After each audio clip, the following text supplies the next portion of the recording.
a empezar ya esta clase. El- la vamos a dividir en dos partes. El estudio del prólogo, del capítulo 1, del versículo 1 al 3, y las 7 cartas dirigidas a las 7 iglesias, que va del capítulo 2 al capítulo 3. Entonces vamos a empezar con el prólogo, con la introducción del libro. Para muchos estudiosos, el prólogo se insertó poco años después del Apocalipsis original, ¿verdad? Entonces estamos hablando del año 95, por ahí se introdujo este prólogo y las 7 cartas. Entonces vamos a analizar casi muy detalladamente el prólogo, sobre todo descubriendo el significado de los símbolos que emplea Juan en esta sección del Apocalipsis. Entonces, el otra vez les pedí que tuvieran a la mano lápices de colores, tomen su Biblia, ábranla en el libro del Apocalipsis y vamos subrayando. Tomémonos nuestro tiempo, ¿verdad?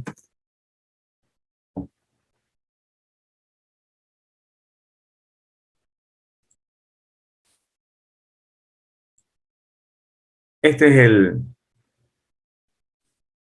el, el texto del prólogo, ¿sí?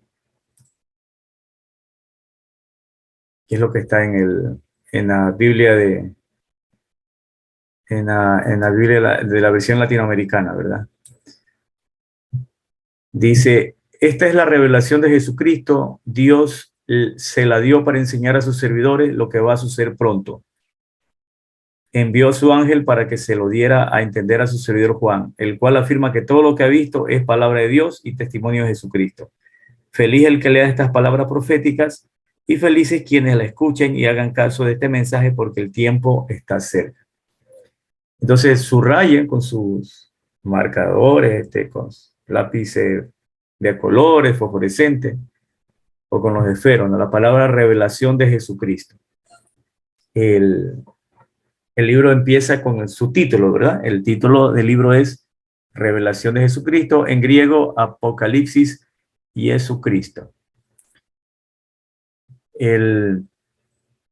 Aquí se establece, ¿no? Aunque se indique que se va a profetizar algo, como abajo, ¿no? En el versículo 3 dice, feliz el que lea estas palabras proféticas, ya. Son palabras proféticas para el futuro. Por eso que pone aquí lo que va a suceder pronto. Jesucristo va a revelar o va a darnos a conocer lo que va a suceder pronto. ¿Qué va a suceder pronto? Que los van a perseguir, dice Jesucristo. ¿Qué va a haber? Que los van a perseguir. Y esa persecución es expresión del combate que Cristo está librando contra Satanás. Satanás fue herido, ¿no? Por Jesucristo en la cruz con su resurrección. Y estas persecuciones contra los cristianos es el enojo de Satanás. Pero Jesucristo está peleando, ¿no? Está combatiendo. Y llegará un momento en que Jesucristo lo venza totalmente a Satanás, ¿no? Al dragón rojo, al Leviatán. Entonces les dice, van a ser perseguidos ustedes, pero van a tener todo mi apoyo, toda mi compañía y lo demás, ¿no? Y les voy a decir qué más va a suceder. De ahí el carácter apocalíptico, ¿no? El padre le encomienda al hijo que le quite el velo, que enseñe lo escondido de aquello que va a suceder pronto. Esa es la parte apocalíptica. Quiero que ustedes capten muy bien esto, ¿no? De cuando se dice apocalipsis, ¿qué significa? Significa desvelar algo que va a pasar en el futuro, que no tiene que ver propiamente con catástrofes naturales, con la desaparición del sistema solar, de la galaxia, no, sino algo mucho más trascendental, mucho más esencial, que es esta batalla entre Cristo y Satanás. Y que su expresión externa es la persecución que es sujeto a la iglesia, por ejemplo. Y no es que sea algo generalizado, no puede ser hasta focalizados, localizados. Por ejemplo, lo que pasa en Nicaragua, la persecución del obispo por parte del presidente Ortega, ¿verdad? El presidente Ortega es un leviatán, es un anticristo. El anticristo es el que se opone a Cristo. Cuando te opones a la iglesia, te estás oponiendo a Cristo, entonces eres un anticristo. Y ahí está la persecución. Ahí está el dragón o Satanás haciéndole la vida imposible a la iglesia. Entonces, Jesucristo dice, yo les voy a revelar, yo les voy a revelar. Eso es expresión de mi combate contra Satanás, pero tranquilo, le dice al obispo de Nicaragua, yo he vencido al mundo, yo estaré contigo hasta el fin de los tiempos. Y eso nos dice a nosotros también, eso nos dice a cada uno de nosotros.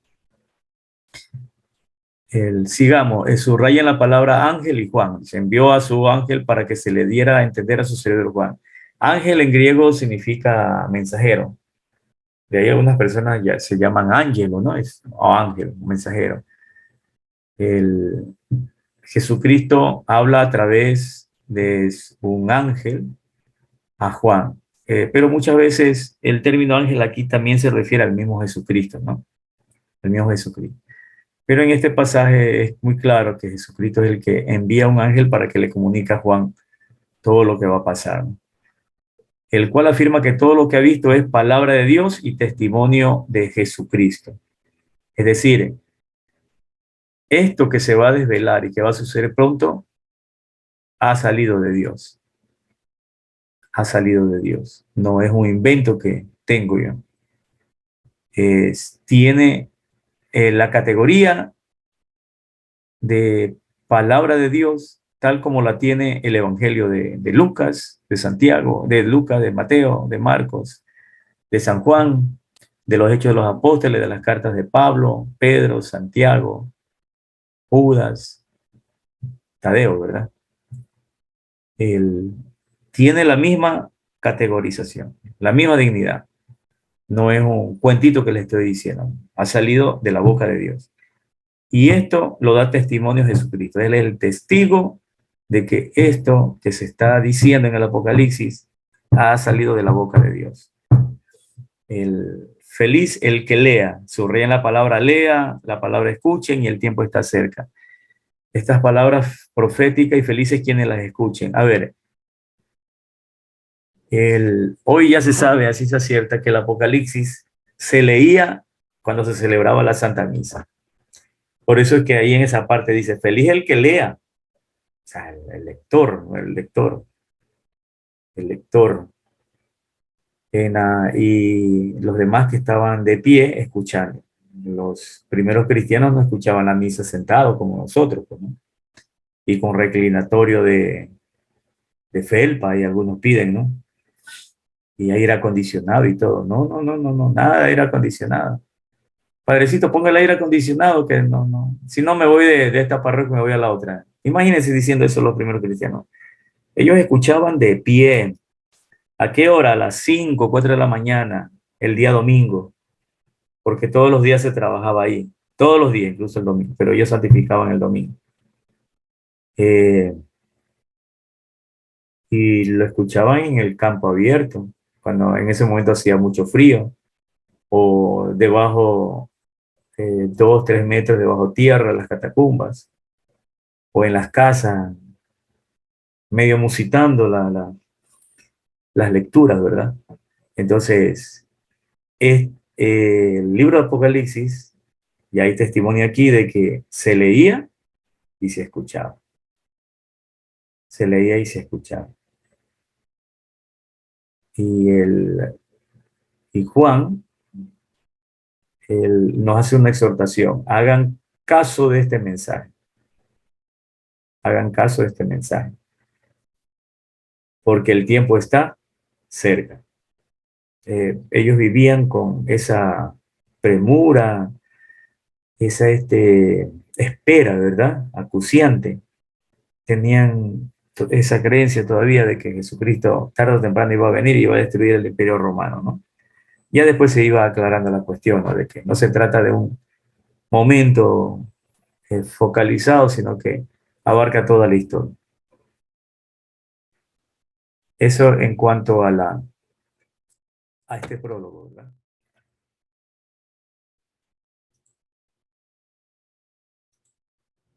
Ahora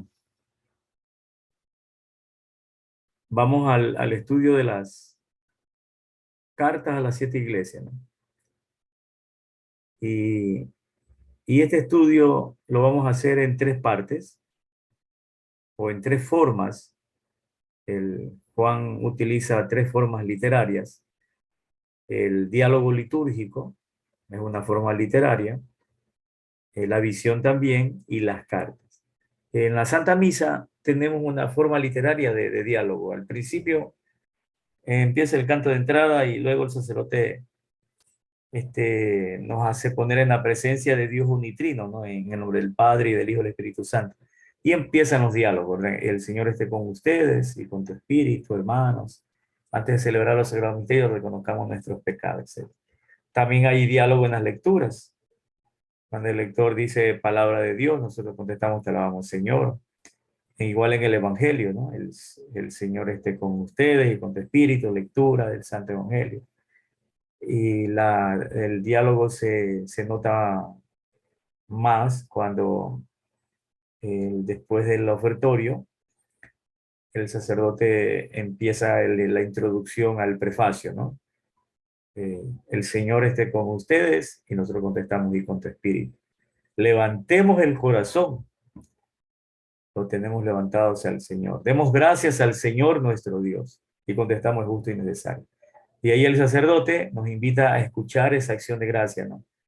Te damos gracias, Señor, Dios del universo, porque esto, lo otro, lo otro, lo otro, lo otro, lo otro. Y el diálogo se extiende al cielo porque el sacerdote nos dice que en compañía con el coro de los ángeles y santos, vamos a cantar el himno que se canta en el cielo y que está en el Apocalipsis, el himno de tu gloria, dice el santo, ¿no?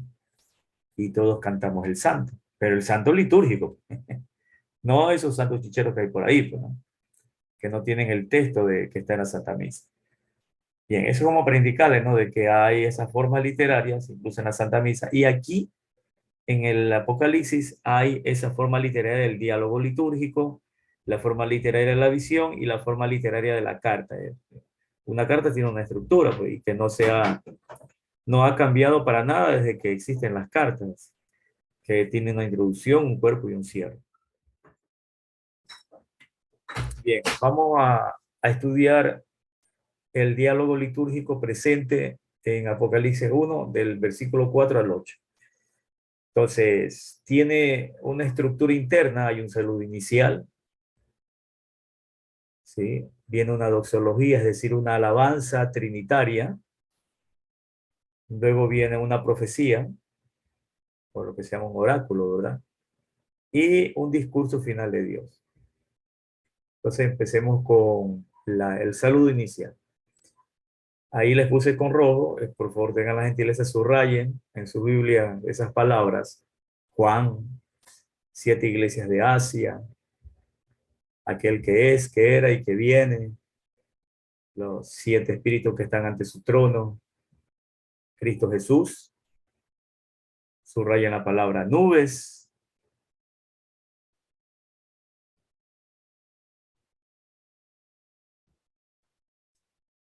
eh, la palabra alfa y omega, subrayen Señor Dios y Todopoderoso. ¿Ya?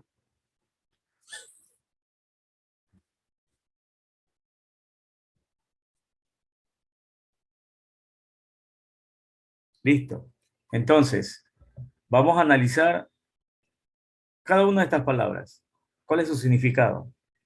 ¿Cuál es su significado? Dice Juan a las 7 iglesias de Asia.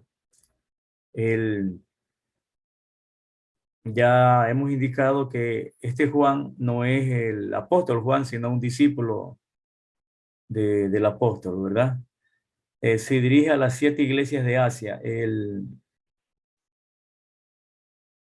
Si ustedes ven lo que es Turquía, ¿verdad? Turquía, está al lado de Grecia. Lo que ahora es Turquía es lo que se conocía como Asia Menor. Y en el tiempo del Imperio Romano se la conocía así como Asia Menor, como provincia romana. Entonces había un gobernador ahí. Es lo que actualmente se llama Turquía. Y ahí estaban afincadas, eh, los cristianos estaban afincados en 7 iglesias, que más que poblados específicos comprendían regiones propiamente, ¿no? Éfeso comprendía otros poblados en donde también habían cristianos, pero era como la ciudad centro, ¿verdad?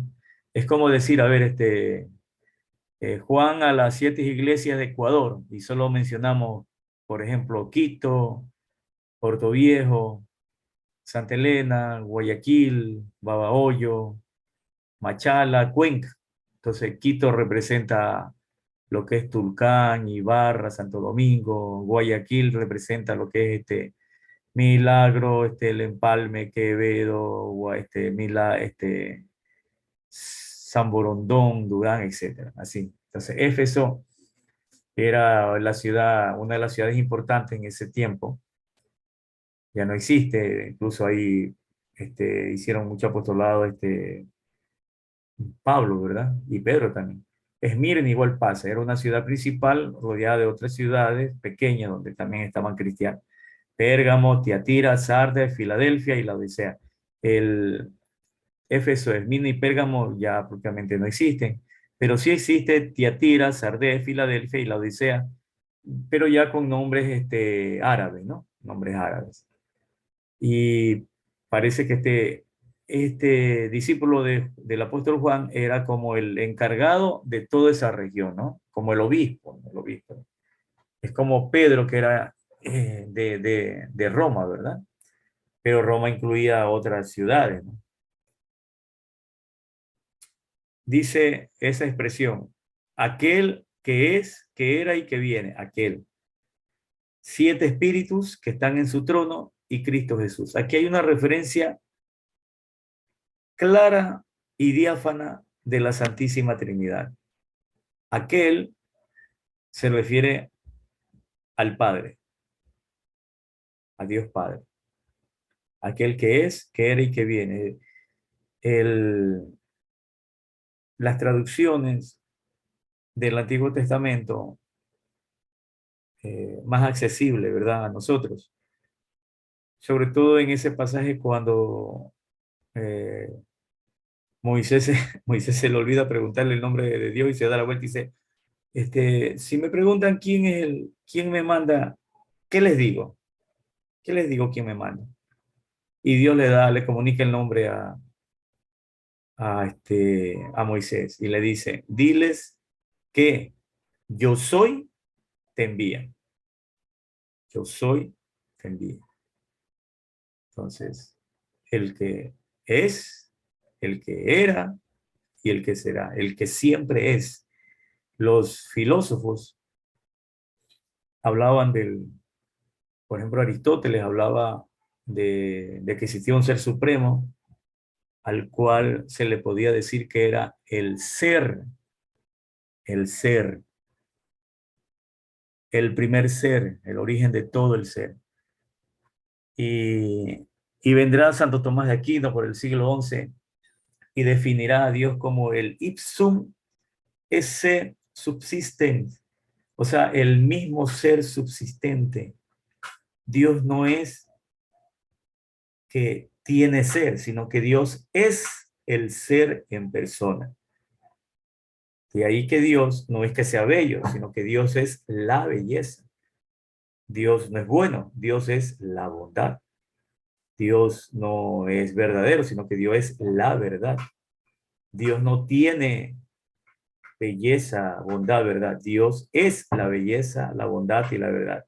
Es el ser en esencia, el ser subsistente.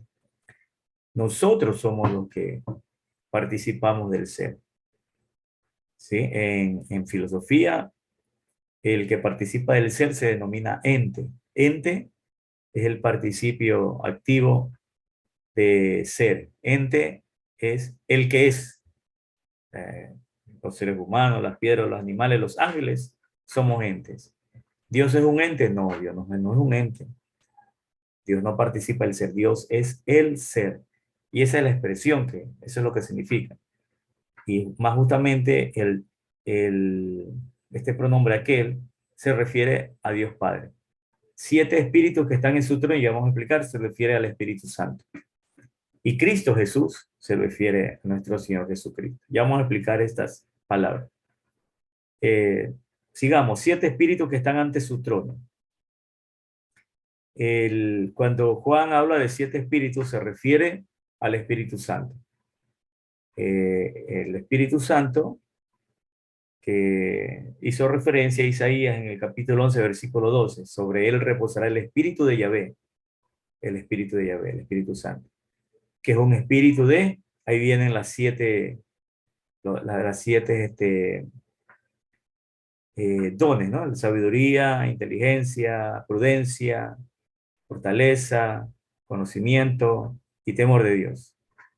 7, ¿verdad? Entonces, como 7 es el número de la perfección de la plenitud, se concluye que 7 espíritus tienen relación con el Espíritu Santo, que están ante su trono, es decir, que está delante de Dios, que está con Dios, porque el término trono significa Dios, significa el cielo.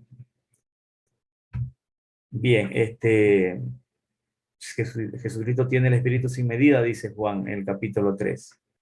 Ya hemos hablado del trono. Cuando veamos la palabra trono, tengamos presente lo siguiente: no solo representa a Dios, sino que lo representa como juez, un juez que está sentado impartiendo la justicia. El, el trono que está en el cielo se lee también. Cuando se habla del cielo, hay que comprender la astronomía o la ciencia astronómica o sideral que se manejaban en ese tiempo, ¿no? Que no era básica como muchos dicen, no. Los antiguos distinguían muy bien 3 cielos, 3 cielos. El cielo que nosotros decimos, ¿no? De la bóveda que está aquí, el cielo. El cielo de las nubes, ¿no? De la atmósfera que rodea el planeta Tierra. Ese era el primer cielo, el cielo atmosférico. Luego venía el cielo estelar, que es el cielo del universo propiamente, ¿no? Ese vacío que hay. Y que los antiguos también conocían ese cielo, porque ahí ubicaban a las estrellas, al sol, a la luna, y que era morada también de los principados, del trono de la dominación. Pero venía ya el cielo, el tercer cielo. San Pablo dice: fui arrebatado al tercer cielo, que no es como un lugar, sino que es el estado donde es Dios, ¿verdad? Entonces, allá está el trono, no está en las nubes físicas, ni tampoco está en el planeta Marte o en la Luna, no, sino está en el tercer cielo.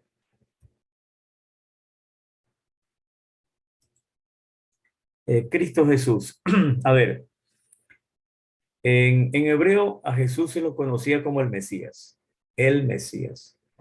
En el Antiguo Testamento se hablaba del Mesías, el ungido. El Mesías significa en hebreo el ungido, ¿no? Masiá. ¿Y qué era esto del ungido?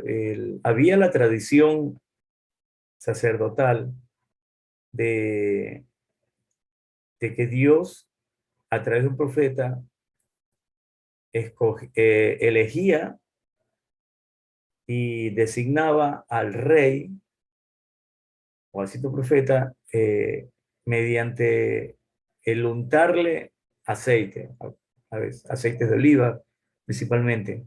Y esa era la señal externa de que había sido elegido por Dios para ser profeta o para ser rey. De hecho, el rey David recibió la unción de Samuel, ¿verdad?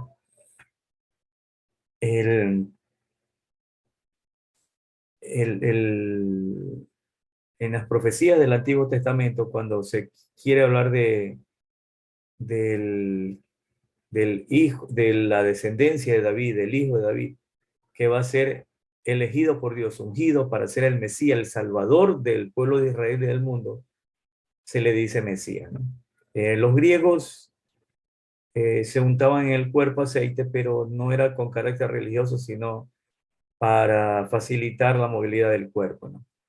El aceite untado en el cuerpo también significaba de que tu condición humana, ¿no? Limitada. Pero en este caso, el término Mesías, traducido al español, significa ungido.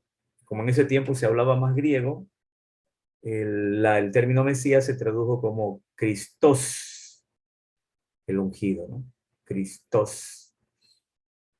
Jesús era el nombre de pila del maestro, ¿no? Yo de cariño le digo el flaco, porque es flaco, ¿no?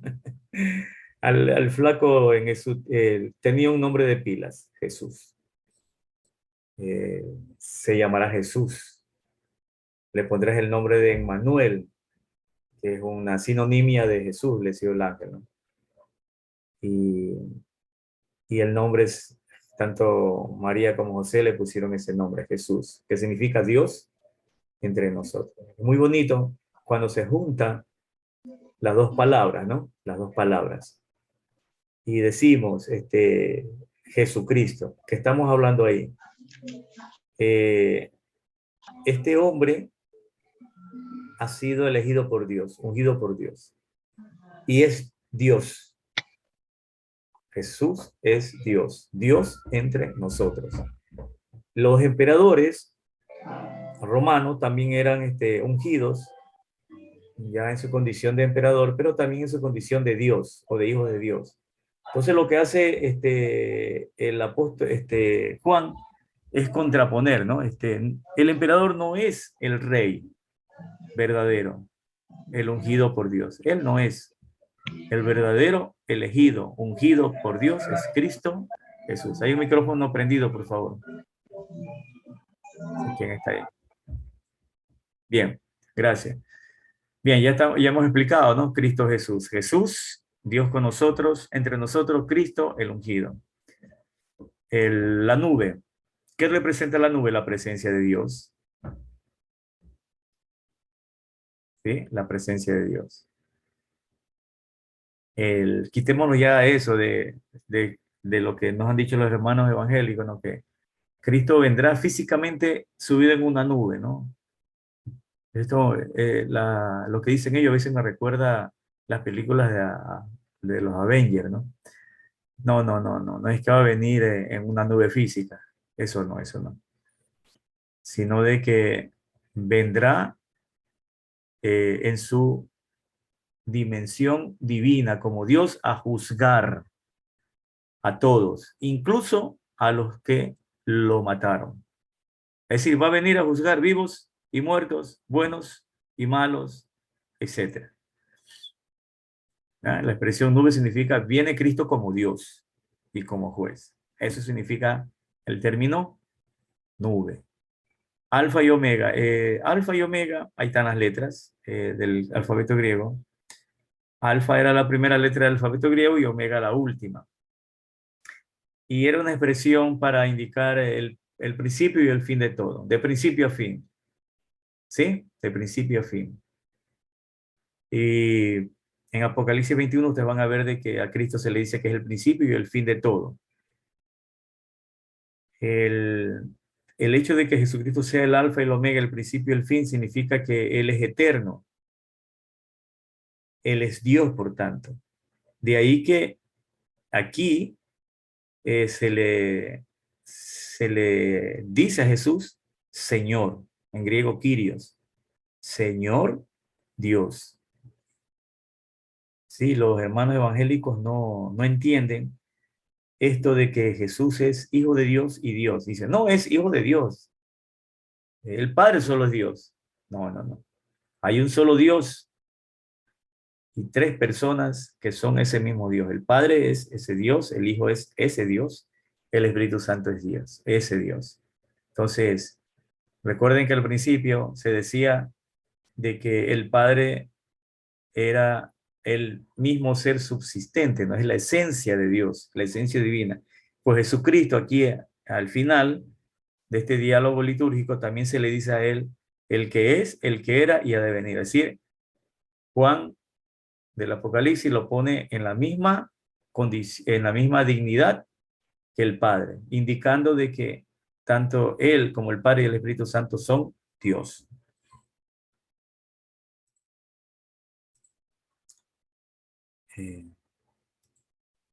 Vamos ahora a la parte de la primera visión, a la parte de la primera visión. ¿Qué es lo que el, Juan recibe de Jesucristo y qué es lo que Jesucristo le desvela a Juan? Y lo que vamos a estudiar ahorita es la primera visión que recibe Juan de Jesucristo. Entonces, esa primera visión está del versículo 9 al 20 del capítulo 1 y tiene cuatro partes. Vamos a ver la situación de Juan, la preparación de la visión, visión del Hijo del Hombre y la referencia a Cristo y su iglesia. Subrayen ahí donde dice: me encontraba en la isla de Patmos el día del Señor, donde dice una voz, la palabra trompeta, las 7 iglesias. Subrayan la expresión 7 candeleros de oro o candelabros, candeleros de oro. La expresión central, ¿no? Un hijo de hombre, un hijo de hombre. La palabra túnica, cinturón de oro. La expresión blancos, llamas de fuego, bronce, estruendo de grandes olas, mano derecha tiene 7 estrellas, la espada aguda de doble filo. La expresión también me tocó con la mano derecha. Me tocó con la mano derecha. La expresión llaves, otra vez 7 estrellas, 7 candeleros de oro.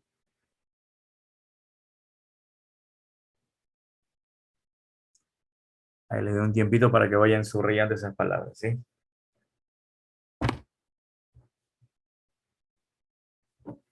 Bien. Vamos a explicar un poco, es una cuestión de aplicarse nomás en esto.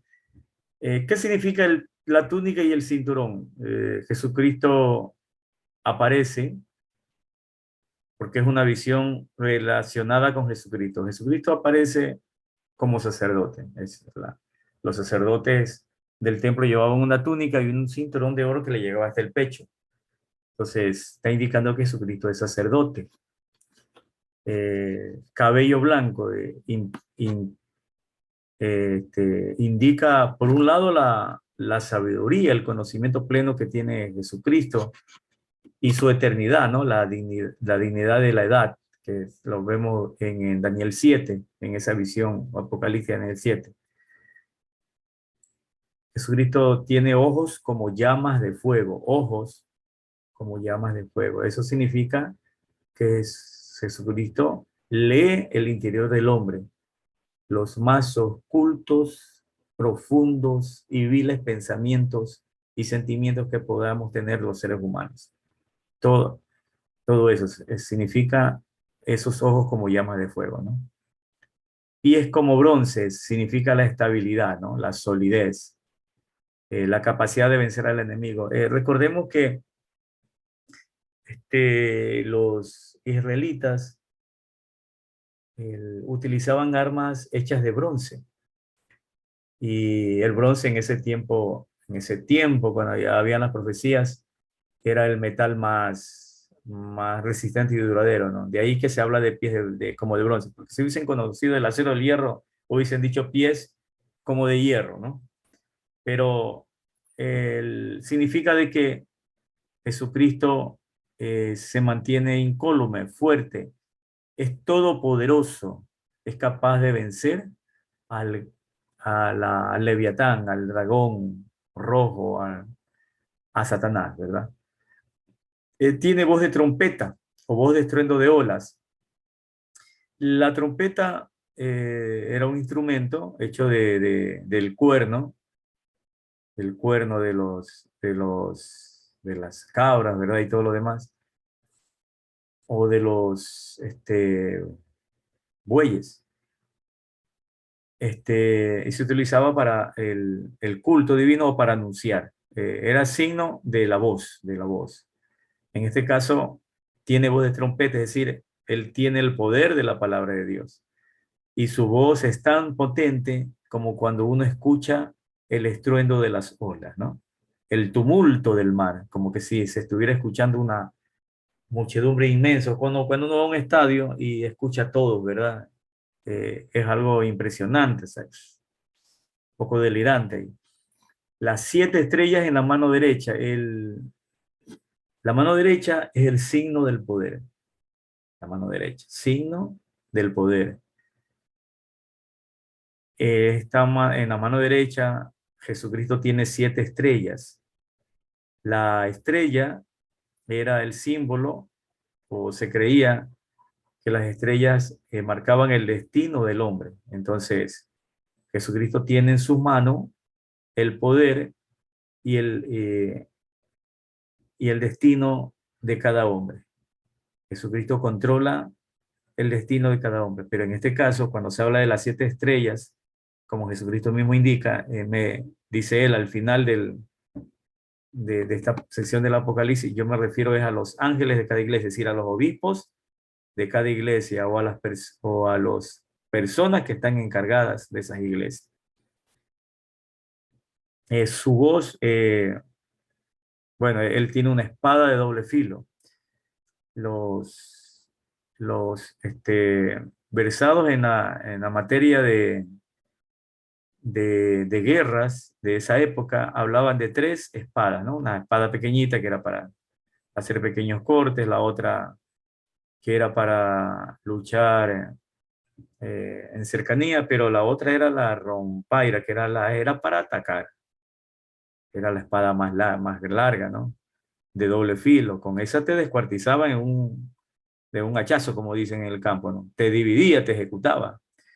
Y lo que quiere decir aquí es que eh, él, Jesucristo, tiene el poder para salvar y para condenar. El cara como de sol, el sol es el símbolo de la divinidad, ¿verdad? El sol que nace de lo alto, se dice, el sol de justicia, como hablaba Malaquía. Pero en este caso, cuando dice cara como de sol, se refiere a Cristo resucitado.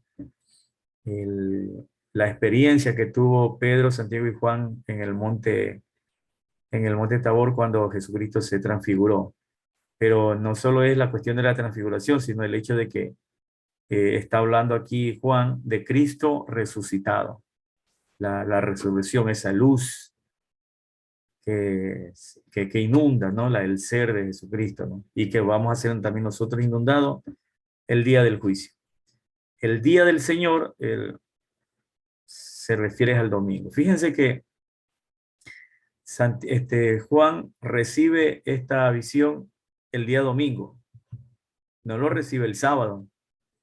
Hay muchos hermanos protestantes separados que nos están indicando de que tenemos que celebrar el sábado porque Jesucristo eh, también cumplía el sábado. Lógicamente lo hacía porque estaba en ese tiempo predicando y todo lo demás, pero después de resucitar, Jesucristo cambió el día para alabar al Padre, para alabarlo a Él, para dar el culto al Padre, ya no va a ser el sábado, porque el culto al Padre, según la liturgia judía, era ese día y en el templo de Jerusalén. Pero ya Jesucristo mismo dijo, ya no se va a adorar en un solo monte, en un solo templo, sino se adorará en espíritu y en verdad, es decir, con la nueva liturgia, la liturgia del nuevo día. Y Jesucristo mismo dice en el día, Jesucristo mismo le transmite la visión en el octavo día. El domingo era considerado el octavo día. Para los romanos, los cristianos romanos, significaba el primer día de la semana. Un evangelio dicen el primer día de la semana, otros dicen el octavo día o domingo, ¿no? El día del Señor, Dominus Dei. Entonces, ¿de qué estamos hablando aquí? De que esta visión Juan la recibe mientras se está celebrando la Santa Misa, en la celebración litúrgica. Ah, la expresión en espíritu significa que él estaba en actitud de adoración, en actitud de veneración. ¿Cómo han de haber sido esas misas, verdad? En silencio, en contemplación, eh, yendo a celebrar la misa para lo cual la misa es eso nada más, que es darle culto al Padre. Porque ¿qué es la misa? La misa es dar culto al Padre por parte de Jesucristo con el Espíritu Santo en unión de su iglesia que somos nosotros. Entonces cuando nos vamos a misa, es Jesucristo que le da el culto al Padre, junto a su esposa que somos nosotros, en compañía del Espíritu Santo. Por eso que en el centro de la misa, en la parte de culmen, cuando el sacerdote eleva el, el cuerpo y la sangre de Cristo, dice: por Cristo, con Él y en Él, a ti Dios Padre Omnipotente, en la unidad del Espíritu Santo, todo honor y toda gloria por los siglos de los siglos. Y la comunidad contesta amén. Fíjense la expresión, ¿no? Por Cristo. El sacerdote tiene en sus manos a Jesucristo. Por Él, le dice al Padre: Padre, por Cristo, por tu Hijo. Con Él, o sea, junto a Él, y en Él, a ti Dios Padre Omnipotente, en la unidad del Espíritu Santo de la Junta del Padre. Nosotros que somos la esposa de Cristo, te damos todo honor y toda gloria. Esa es la misa, es el culto a Dios, no es una reunión social.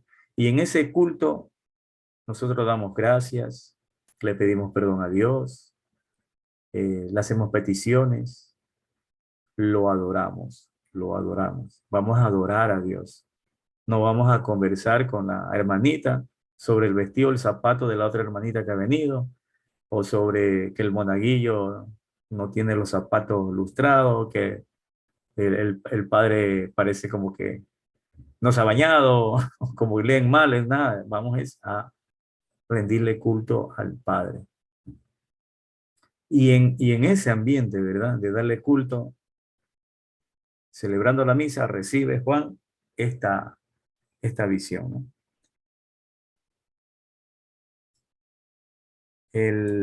Los 7 candeleros de oro, ya saben ustedes que significan las 7 iglesias que hemos nombrado.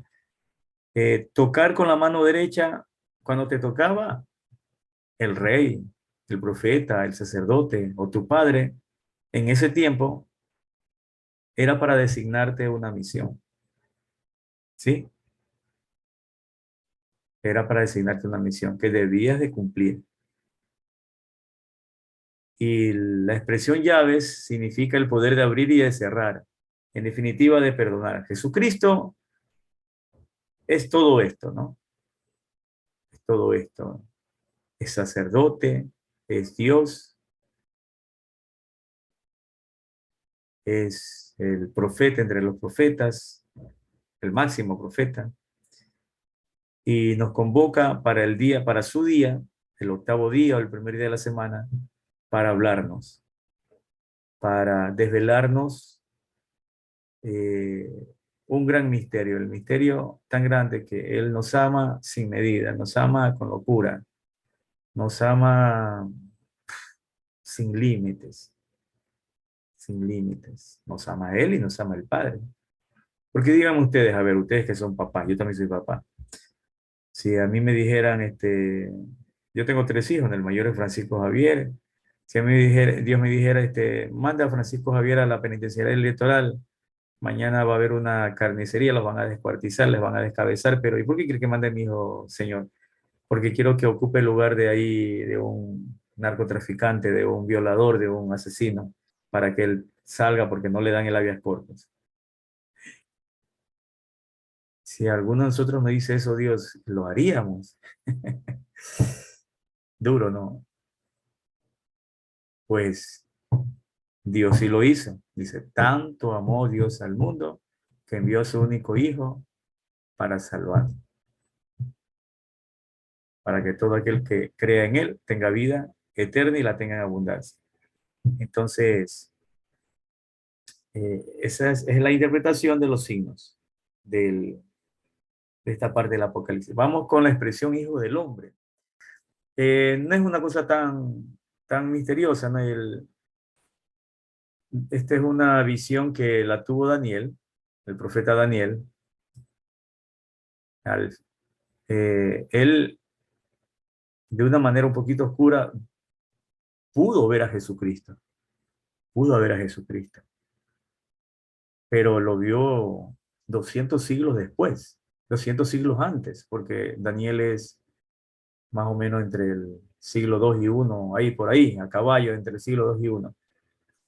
Y él decía, viene el Hijo del Hombre, eh, viene uno como Hijo de Hombre.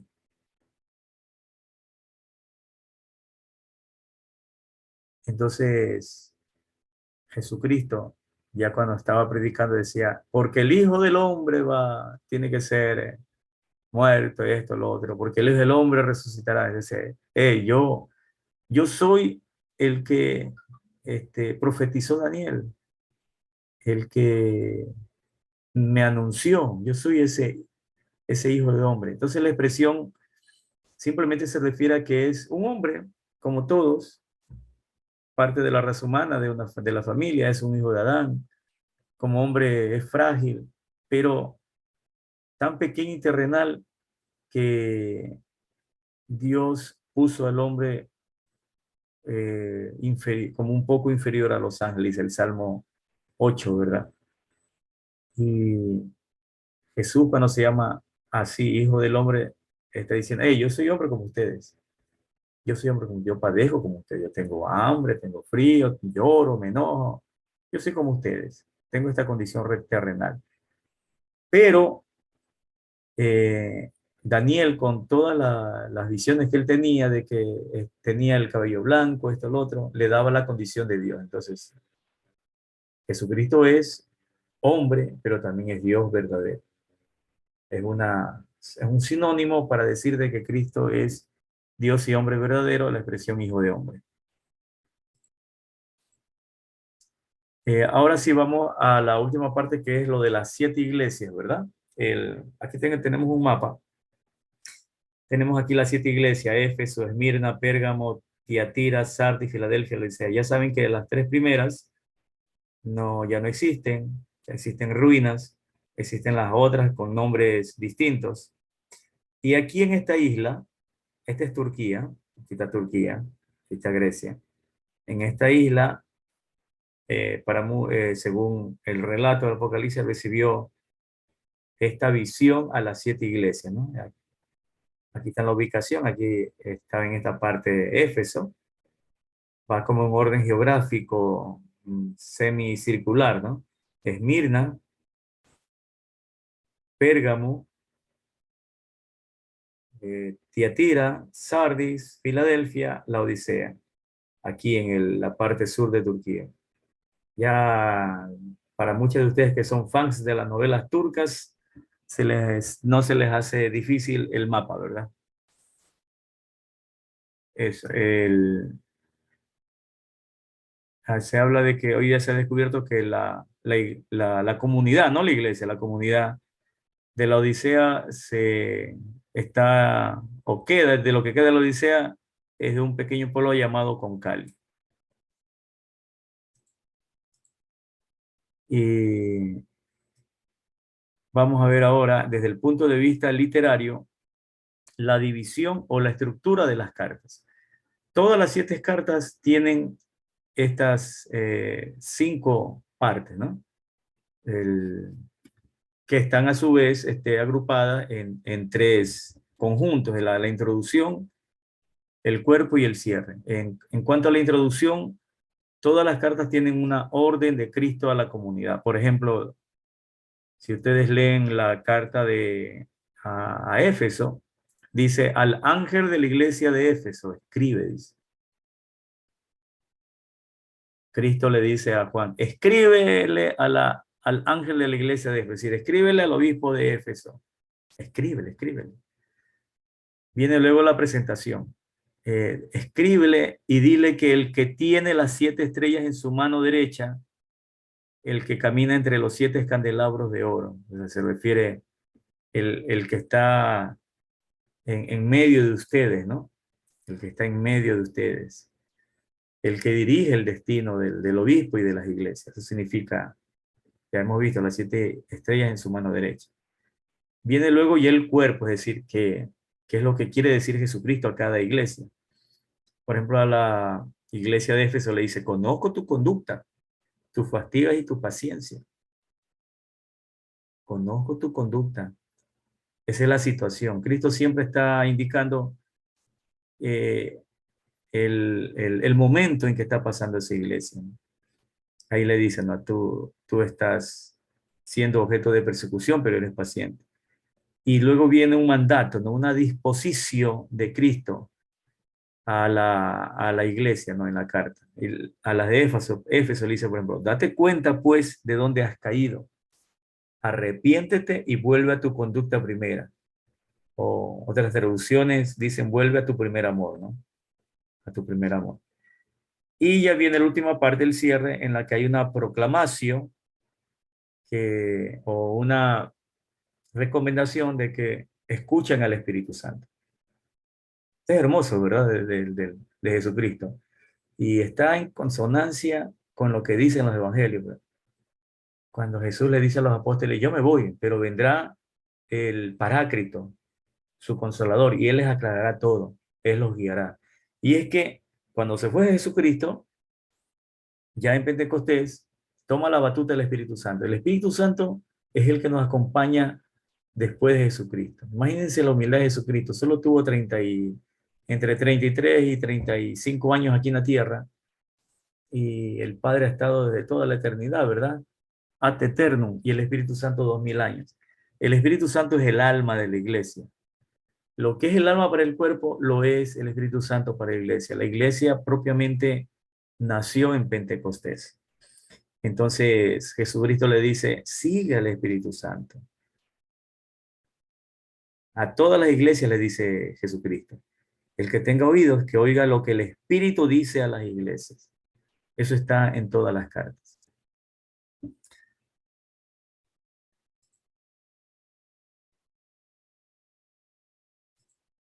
Hay una cosa muy bonita, y es que si cada uno de los cristianos que están en esas iglesias cumple con el mandato, Jesucristo les promete un premio, eh, bienes espirituales, ¿no? En la trascendencia del combate. No están casi propiamente en las cartas, pero sí están regadas o dispersas en todo el Apocalipsis. A la de Éfeso le dice, le daré a comer del árbol de la vida. A la de Esmirna, en el 2:1, no sufrirá el daño de la muerte segunda, o sea, de la condenación. A las de Pérgamo le daré el maná escondido y un nombre nuevo. El maná escondido se refiere a la Eucaristía. A la Tiatira regirá con un cetro de hierro y le dará el lucero del alba. A Sardes vestirá de blanco y no borrará su nombre del libro de la vida. A Filadelfia le pondrá de columna en el santuario de Dios y grabará en el nombre de Dios la nueva Jerusalén que bajará del cielo y su nombre nuevo. Y a la de la Odisea se sentará con él en el trono.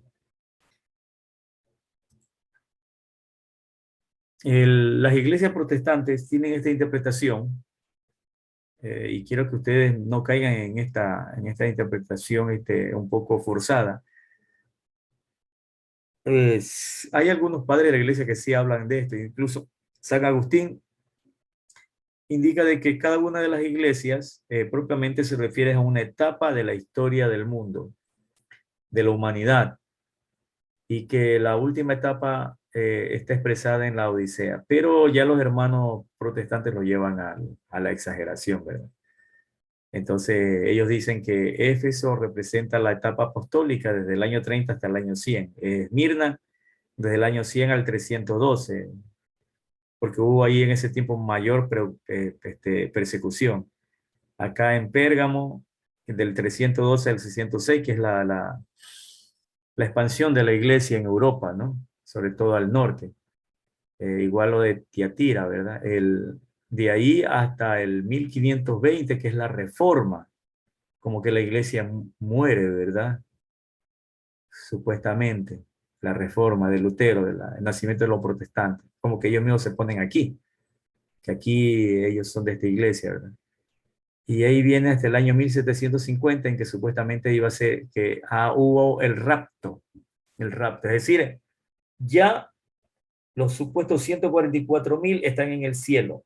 Ya de aquí, de este año en adelante, que nadie se haga ilusión de que va a estar al lado del trono de Dios, ¿no? Y que la tribulación empezó desde el año 1900, la tribulación, y eso lo representa la Odisea. Es, como les digo, una interpretación demasiado forzada, porque el Apocalipsis no da fechas ni calendario. Y aquí tenemos una cosa más detallada, se los dejo ahí para que ustedes lo puedan leer, porque lo que me quiero detener un poco es en la reflexión que debemos de hacer nosotros de cada carta. Yo voy a detenerme en la carta de Éfeso. Es decir, ustedes cojan una carta para cada día y vayan reflexionando, así con paciencia, pero ya sabiendo el significado de los signos que se emplean aquí, ¿no? Primero, ¿qué metodología debo de emplear para meditar, para contemplar la palabra de Dios? Es muy sencillo, no nos compliquemos. Lógicamente, en primer lugar, hay que buscar un momento de silencio, un espacio de silencio.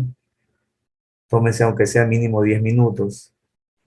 Solo existes tú y, y el flaco, ¿no? El flaco que te habla. Y, y en el nombre de cada iglesia pon tu nombre, ¿no? Y lo primero que se hace para meditar es eso, ¿no? Buscar un espacio y un momento de silencio, unos 10 minutos. Segundo, leer de corrido el texto. Leer de corrido el texto. Ejemplo, voy a leerlo, ¿no? Pero ustedes lo tienen que hacer en silencio. Al ángel de la iglesia que está en Éfeso, escribe: esto dice el que tiene las 7 estrellas en su mano y camina en medio de los 7 candeleros de oro. Conozco tus obras, tus dificultades y tu perseverancia. Sé que no puedes tolerar a los malos y que pusiste a prueba a los que llaman a sí mismos apóstoles y los hallaste mentirosos. Tampoco te falta la constancia y has sufrido por mi nombre sin desanimarte. Pero tengo algo contra tuya, y es que has perdido tu amor del principio. Date cuenta, pues, de dónde has caído. Recupérate y vuelve a lo que antes sabías hacer. De lo contrario, iré donde ti y cambiaré tu candelero de su lugar. Eso haré si no te arrepientes, pero ya es algo positivo que rechaces la conducta de los nicolaitas, que yo también aborrezco. El que tenga oídos, escuche este mensaje del Espíritu a las iglesias. Al vencedor le daré de comer del árbol de la vida que está en el paraíso de Dios. Bien. Una vez que has leído así de corrido, viene la tercera fase, ¿no? Es leer frase por frase, ir asimilando, ¿no? Dándole un sentido. Si es posible, si ya sabes ya el significado de los términos, detente un poquito en ellos para reafirmar la idea, ¿no? Entonces andas leyendo poco a poco, así, por ejemplo, al ángel de la iglesia que está en Éfeso.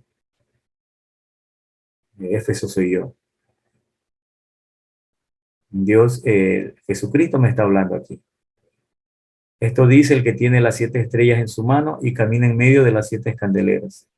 Cristo me habla a través del Papa, los cardenales, los obispos, los sacerdotes. Que 7 estrellas en su mano significan ellos, ¿no? Y está en medio de la iglesia, porque los candeleros de oro representan las iglesias. Y Jesucristo me dice a mí, conozco tus obras. Ay, ese es el incienso esa es la cosita bonita que nos dice Jesucristo. Conozco tus obras, es decir, Jesucristo sabe las cosas buenas que hago. Todos hacemos cosas buenas.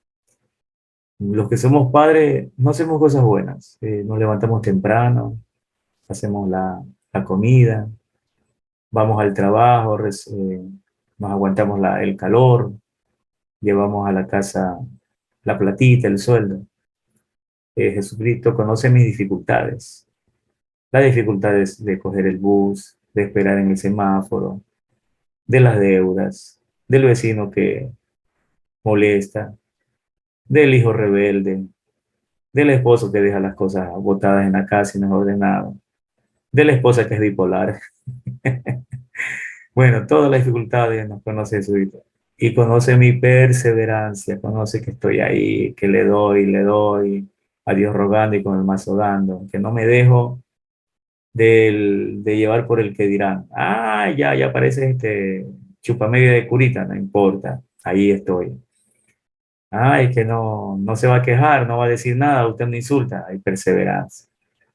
Es que llevo con esta mujer 20 años, esa es la perseverancia. Es que llevo con este cavernícola 25 años y no cambia, esa es la perseverancia. Es que llevo con mi hijo, ya está casado, hasta tengo nietos de él y sigue con ese genio, pero esa es la perseverancia. Y me dice a mí, sé que no puedes tolerar a los malos. Ah, lógico. Jesucristo sabe que no puedo tolerar a, a los explotadores, a los corruptos, a los delincuentes, a los sicarios, a los que hablan mal, a los que utilizan malas palabras, a los mentirosos. ¿Sí? Y que pusiste a prueba a los que se llaman a sí mismos apóstoles. Es decir, el Señor sabe de que pongo en su lugar a los hermanos protestantes, a estos que nos quieren separar de Cristo y de su verdadera iglesia, ¿verdad? Que pongo en su sitio a aquel profesor que en la universidad me dice que Dios no existe y que los que creen en Dios son bobos, tienen síndrome de Down, ¿no? Lo pongo en su sitio el profesor, ¿verdad? Y, y a los que hay es mentiroso. Tampoco te falta la constancia. Mire cómo Jesucristo me va diciendo a mí, ¿no? Cosas bonitas, ¿no? Y no hemos sufrido en nombre de Jesucristo sin desanimarnos. El seguir estos mismos cursos es constancia, no nos hemos desanimado. Ah, pero aquí viene la reprimenda, ¿no? Aquí viene la queja de Jesucristo, pero tengo algo en contra tuya, en contra tuya. Tengo algo que no me gusta de ti, o sea, tengo algo que me entristece, que me desilusiona de ti, que me hace llorar y que has perdido tu amor del principio. Me gusta más la traducción que había antes, la traducción española del leccionario. Te has olvidado de tu primer amor, es decir, de ese primer entusiasmo. Muchos de nosotros hemos ido a un retiro, ¿verdad? El retiro de Buen 23, el retiro de Maú, el retiro de la parroquia, y hemos salido, pero peor que el volcán Pichincha, ¿no? Que el Tungurahua, peor que un cometa, bien encendidos, dispuestos a amar a Raimundo y todo el mundo y a comernos todo lo que se nos presente delante de nosotros. Pero poquito a poquito se ha ido disminuyendo ese amor. Ya no es apasionado por Jesucristo. Ya antes iba a misa los domingos, ahora pongo excusas. He dejado los cursos. He dejado de ser paciente. Antes no gritaba, ahora sí grito. Antes confiaba mucho en Dios, ahora confío poco. Y Jesucristo me dice, has perdido ese primer amor. Has perdido ese primer amor. Antes me amabas ad infinito y el más allá. Y ahora te veo alejado. Te veo como perdido perdida la mirada. Te hago guiños de ojo y tú ni me paras bola. Te hablo de diferentes maneras y tú no te das cuenta. Has perdido tu primer amor. Has perdido ese primer entusiasmo, como el amor entre los enamorados, ¿verdad? Y Jesucristo me dice, date cuenta, donde has caído, te has resbalado. Pero Jesucristo dice, recupérate y vuelve a lo que antes sabías hacer.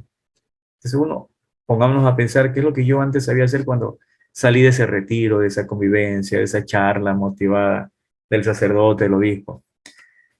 Y Jesucristo hace una amenaza entre paréntesis, ¿no? Entre comillas, dice, de lo contrario iré de donde ti y cambiaré tu candelero de tu lugar. Eso haré si no te arrepientes. Cambiaré tu candelero de su lugar. El candelero representa, ¿no? La presencia de Dios, ¿no? El estar ahí con Dios. Lo que quiere decir aquí Jesucristo es que lamentablemente no estarás conmigo en el cielo. No estarás en mi presencia contemplándome, ¿no? Porque el candelero es una vela que simboliza la presencia de Dios, ¿no? Eso, tenemos un candelero en el sagrario, por ejemplo. Eso haré si no te arrepientes. Pero para que no nos tomemos y no nos desanimemos, dice Jesús, pero ya has hecho algo positivo, ¿no? Si has hecho algo positivo, has rechazado la conducta de los nicolaitas, que yo también aborrezco. Los nicolaitas, de un cristiano que renegó, Nicolás, pero ¿qué hacía este? Volvió a las prácticas paganas. ¿Cuál práctica pagana? En los oráculos, en los templos, habían las sacerdotisas y era la costumbre, no se escandalicen, era la costumbre de que si un hombre quería saber el futuro, tenía que pagar, lógicamente, pero después tenía que tener relaciones sexuales con las sacerdotisas, con las vestales, que le llaman las vírgenes vestales.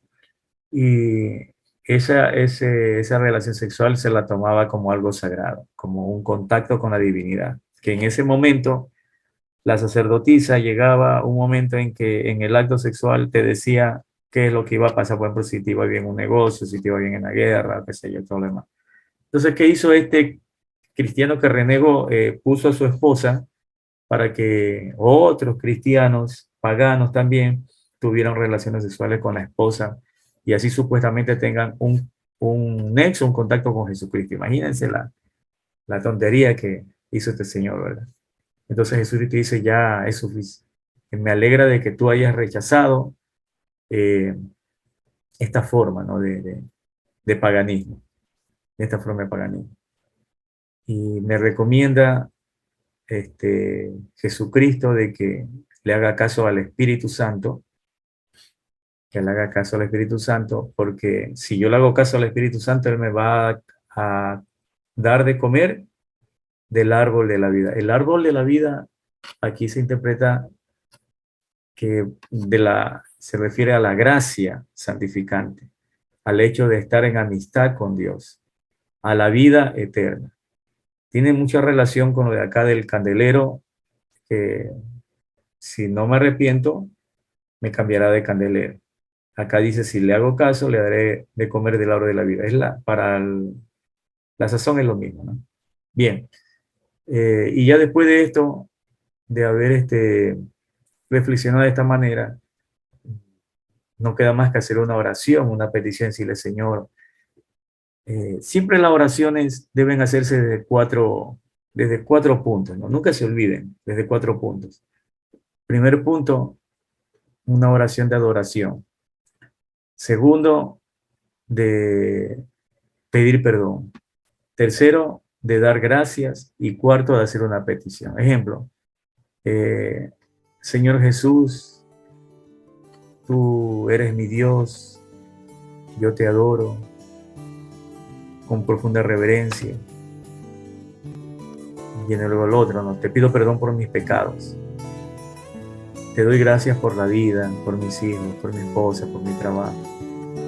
Y te pido de que en este día ofrecértelo, o en este día, si es tu voluntad, ayuda a mi hermano, ayuda a mi esposa, ayuda a este amigo que no consigue trabajo. ¿Sí ven? Esas 4 cosas al final. Hagan este ejercicio cada día. Mañana vayan con con la carta a la iglesia de Esmirna, después vayan con la carta a Pérgamo y así sucesivamente, ¿verdad?